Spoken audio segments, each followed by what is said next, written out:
Hi friends, మీరు Amazon forest గురించి ఎన్నో వీడియోస్ చూసుంటారు. కానీ అసలు అమెజాన్ ఫారెస్ట్ ఎలా ఏర్పడిందో ఎవ్వరూ ఎక్స్ప్లెయిన్ చేస్తుండరు. 45 మిలియన్ సంవత్సరాల ముందు భూమిపైన డైనోసార్స్ నివసిస్తూ ఉండేవి.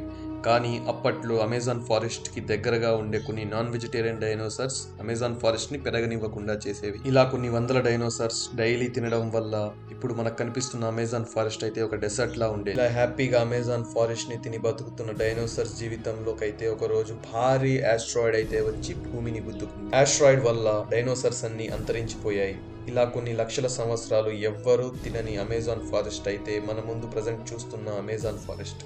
అది పురాణాల ప్రకారం మాత్రమే. కానీ ఎగువా ట్రైబ్ యొక్క పురాణాల ప్రకారం చూద్దాం. ఎగువా ట్రైబ్ యొక్క పురాణాల ప్రకారం కొన్ని యుగాలకు పూర్వం ఎగువా తెగకి అమెజాన్ అనే నాయకురాలు ఉండేది.